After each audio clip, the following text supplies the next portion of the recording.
First question is from Michael. He says, I understand a player's current salary and their cap hold are not one-to-one. Can you please explain LeBron's cap hold versus his current salary and how that interacts with the Lakers' available cap space this summer if LeBron resigns versus leaves? A few specific questions. 1, assuming he leaves the Lakers, how much money is that contributing to LA's cap space? 2, if he does resign at any of the figures below, how much cap space does LA have left?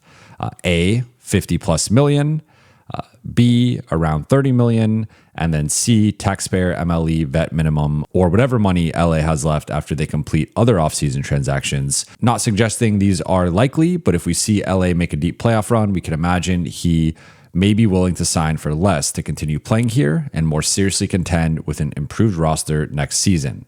Thanks. Great questions, Michael, and I'm going to do my best to break this all down as succinctly as possible.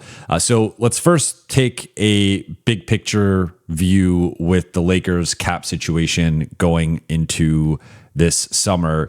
So we just got an update from ESPN's Shams Charania about a week ago that the cap is actually projected to come in at about $1 million less than originally anticipated, which is going to have ripple effects with the first apron, second apron, mid-level exceptions, etc. Not much. It's a minor difference there. And so the cap is projected at 165. So what this means for the Lakers is however much cap space they have is going to be the difference between the salary and or cap holds on their books compared to that 165 number. So let's go through it here. The Lakers have 5 players guaranteed to be under contract for next season. Luka Doncic at about $49.5 million. Jared Vanderbilt is at $12.4 million. Jake LaRavia is at $6 million. Dalton Connect at $4.2 million. And Adu Thero is at $2.2 million. And so you add all that up, and the Lakers have $74.3 million committed to those 5 players going into next season. That is without any of the player options, without any of the team options or non-guaranteed contracts. That's also without any of the cap holds. So let's start to add some of those in. Realistically, when we start looking at the potential outcomes for next season, you have Kobe Buffkin with a $2.5 million team option. We'll see what ends up happening with that. He's obviously been out of the rotation, and even recently it's been Bronny James who's been in the rotation above him. And speaking of Bronny, you have Bronny with a $2.3 million non-guaranteed contract. So with the Kobe Buffkin team option, Lakers decide, do we want to keep him or not? With Bronny, similar thing where it's a $2.3 million non-guaranteed contract, so Lakers can waive him if they so choose.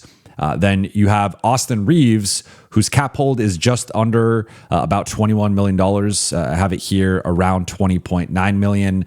That is important because that is less than Austin is going to make. He's going to make 30 plus million, if not potentially 35 plus million. So keeping Austin on his cap hold versus signing him is going to benefit the Lakers from a cap space perspective. Then we get to Jackson Hayes, who has about a $4.5 million cap hold.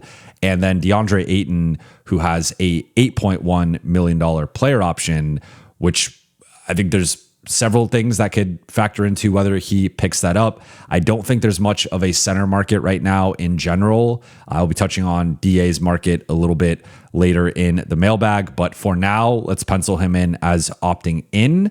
But we are also going to pencil in Marcus Smart as opting out. Marcus Smart has a $5.4 million player option for next season, and I do not see any universe in which Marcus Smart is opting in to that player option. He is worth double, if not triple that. So Marcus Smart is going to opt out, and I believe stay with the Lakers. But if the Lakers get cute with the negotiation, he could easily get, I think, somewhere between $12 to $15 million with the non-taxpayer MLE from another team. So if we add in Kobe Buffkin, Bronny James, Austin Reeves, Jackson Hayes, and DeAndre Ayton, now you're up to 10 players, and those 10 players combined are at $112.6 million. Now, again, there's some leeway here where depending on what happens with DA, maybe they waive Bronny or maybe they don't pick up the option for Kobe. But if you, let's just conservatively say all 5 of those guys are on the roster going into the summer, that $165 million cap projection minus that $112.6 million is $52.4 million in cap space. Now, if you take out both Bronny and Kobe Buffkin, that gets you to $57.2 million. And then if you take out DeAndre Ayton, that gets you to $65.3. So there is a pathway, I think, realistically to high 50s. I'm skeptical right now that DA is going to opt out. Again, that could change depending on how the postseason goes. But as things stand, with the up and down play that he's had this season, particularly in the middle of the season, I think the 8.1 is closer to his market value. So it really depends there, but I would say conservatively somewhere between 52 to 65 million right now with how things are projecting. Then we get to LeBron and the whole cap hold situation, which I've already touched on that with Austin and Jackson, where Austin is going to be making somewhere between $10 to $20 million more than his cap hold. It makes a lot more sense to keep him on the cap hold. Jackson, I think his cap hold is in the range of his salary, maybe a little bit less. So it also makes sense. You want to keep Jackson and his bird rights. So a cap hold is essentially a temporary placeholder salary assigned to teams' free agents. So the team can't just use a bunch of cap space and then use the bird rights with those players to go over the cap space. So it's a little earmarked salary number that is based on the previous season's salary that is assigned to each player.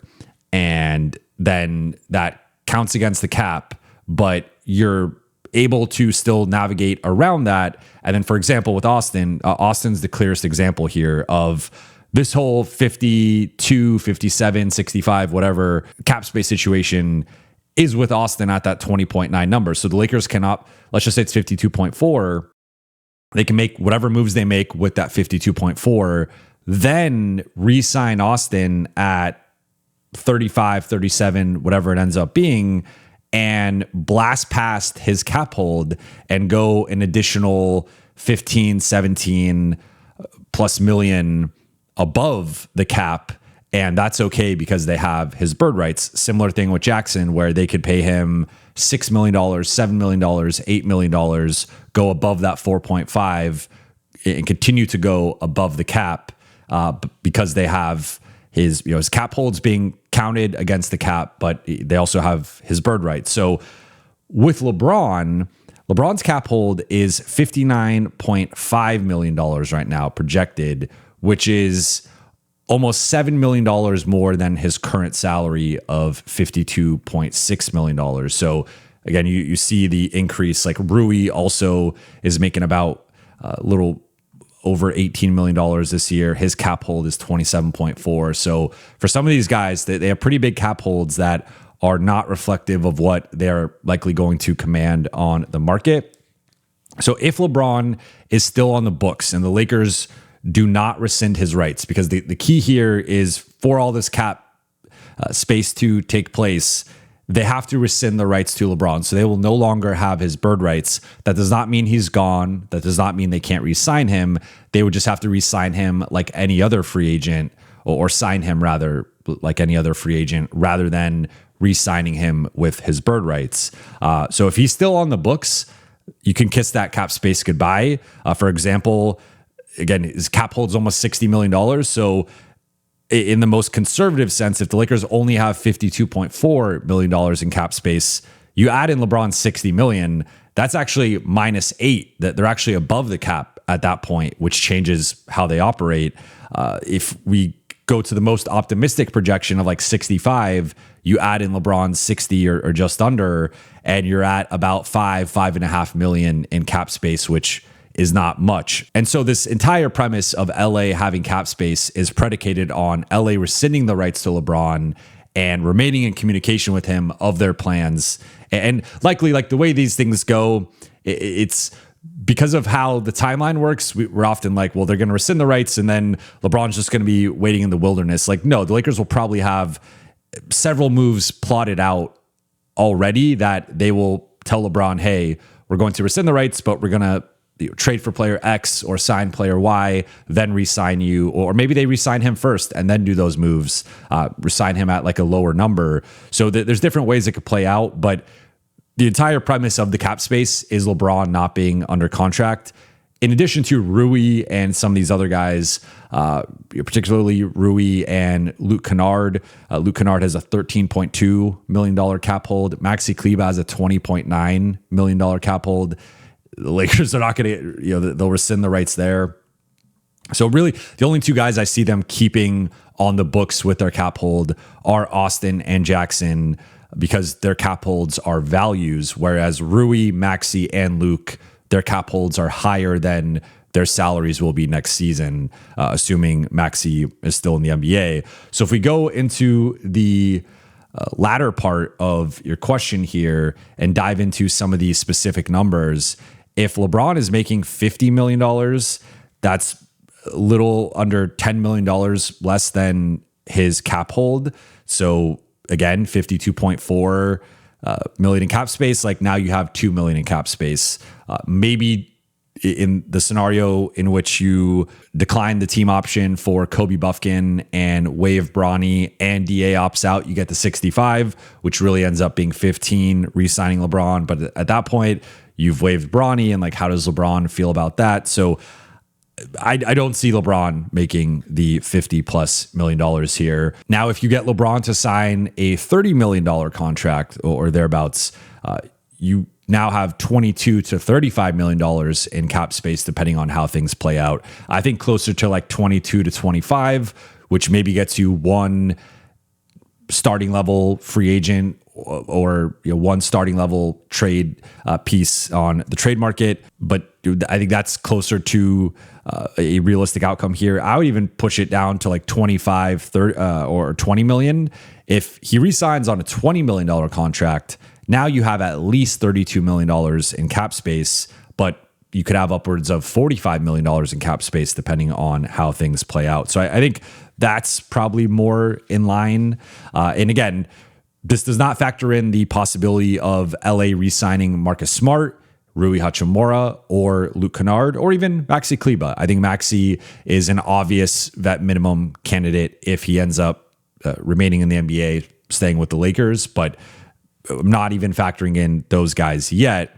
However, if we are going to factor in those guys, then if Marcus opts out, he's a free agent. Rui and Luke, they'd be rescinding the rights, so they'd have no rights with those two guys. And so realistically, how this would play out would be the Lakers would have, again, somewhere between 52 to 65 million to re-sign LeBron, re-sign Marcus, re-sign Rui, re-sign Luke, and add a piece or two in free agency or via trade. And before we even mention the possibility of adding a player in the draft, the Lakers will have their 2026 draft pick. Now, one caveat here is the Lakers will have, assuming they use cap space, their room exception, which is worth about $9.4 million starting out. So maybe they could get Marcus Smart to take a discount and use that on him, or maybe they earmark that for Luke Kennard or Luke plus someone else. So maybe it ends up being you re-sign LeBron, you re-sign Marcus, you re-sign Luke with that exception, and then with the leftover cap space, you could either keep Rui or you could add someone via free agency or trade. That could be a way that this plays out. But this is partly why I've been, and then once you do, like you expend all your cap space, then you re-sign Austin and Jackson above the cap, and then you just make sure you're staying under the first apron. But this is why I've been saying I think it's going to be difficult for LA to keep Marcus, Rui, and Luke. I think they're probably going to have to pick between two of the three, and based on how expensive Marcus and Rui might end up being, I think they might have to pick between those two, and then Luke as a cheaper op. Like Luke, I think they should be able to afford. It's more so Marcus versus Rui, and that's where I wonder what ends up happening with Rui, especially if LeBron stays. So I think if LeBron does not stay, there's a chance they can bring back Marcus and Rui with the cap space and then still add another player via free agency or trade. But if LeBron stays, then I think it becomes a little bit trickier to fit all three of those guys. And it probably means they keep Marcus and Luke,